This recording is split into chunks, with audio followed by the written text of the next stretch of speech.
Desta volta traballaremos con Visual Studio Code eh, accedendo de xeito remoto a unha máquina virtual. Vale? Isto pode ser interesante nos casos en que nos teñamos os recursos, por exemplo, isto xurde a raíz de programación en Bash, pois para non ter que instalar ou arrincar un Debian, programar directamente dende a consola, bueno, ainda que hai consolas en Visual Studio Code, pero bueno, parece moi interesante utilizar esta proposta porque pode ser, pois, que sí, interesante a hora de programar con frameworks, se non temos instalados, etc. Co cal, o que faremos será, en VirtualBox, importaremos unha máquina, vale? Neste caso será un Debian moi lixeiro. Eu teño aquí, bueno, eu e vos podedes directamente en máquinas virtuais, aquí en base, en Debian, temos unha Debian 12 moi lixeiriña, vale?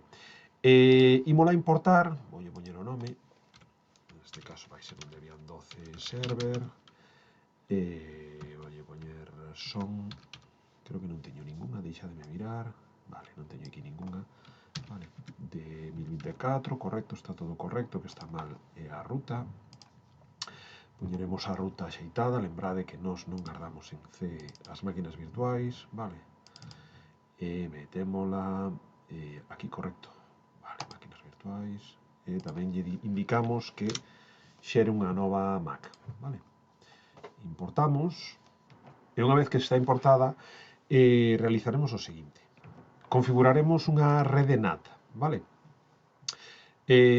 aínda non temos os coñecementos suficientes como para saber o que é unha rede NAT, así que, bueno, algunhas cousas cobrarán sentido máis adiante, vale?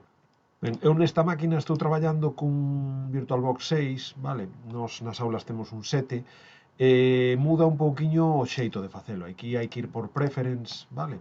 En Network, pero en VirtualBox na versión 7 hai que ir a Tools e Network Manager, vale? Muda un pouquiño o que é a disposición dos elementos, pero o que son os datos e como facelo é exactamente igual, vale? Entón, simplemente tendo isto un pouquiño en conta, podelo facer sen problema, vale? Entón, crearemos unha nova red NAT, o que pasa é que quero configurala, vale?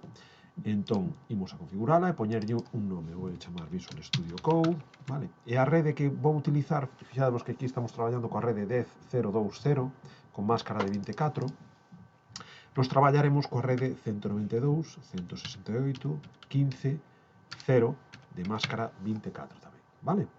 E temos que configurar o port forwarding, vale? O port forwarding é un sistema que nos permitirá comunicar a máquina real coa máquina virtual, vale? Sin entrar, xa vos digo moito en detalles, porque isto hasta que non saibamos en profundidade cousas básicas de redes non entenderemos, vale? Entón, prememos en port forwarding e engadimos unha nova regra, vale? A regra chamarase SSH mayúsculas, vale? O protocolo que utilizaremos é o TCP, o que xa está. O host IP, a dirección IP do host, da máquina real, vale? Utilizaremos a 127.0.0.1, vale? E o porto do host da máquina real, que utilizaremos o porto 2222, vale? A IP da máquina virtual, neste caso será 192.168.10.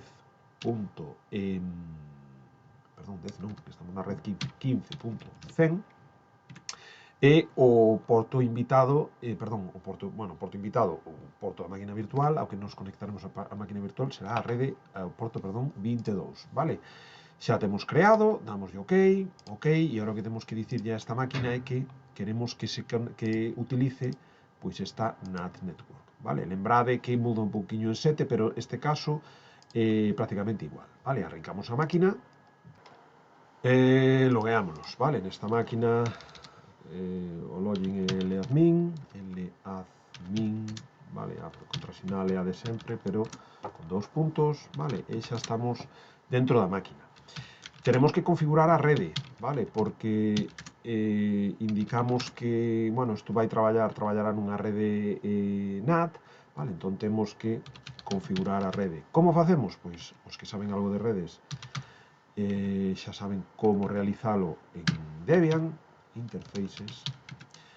Os que non saben simplemente pois que dupliquen ou que repliquen o que escribe aquí, vale? Indicamos que queremos unha IP estática, static, e daremoslle a IP que indicamos, 192.168.15.100, vale? A máscara será netmask 25, como dixemos, 24, 255.255.0. Os que non saben nada de redes, que pasen isto a binario e verán como coincide ese 24 que puxemos antes co número de uns que aparece aí, vale?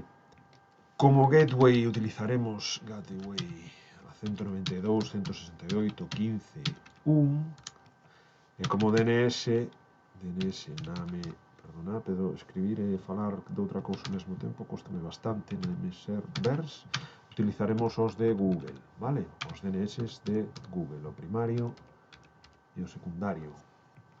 Vale, xa o temos, guardamos, saímos, reiniciamos, vale? Para non meterme con temas de reinicio de interfaces, etc. Facemos un reboot directo e comprobamos que todo foi correctamente.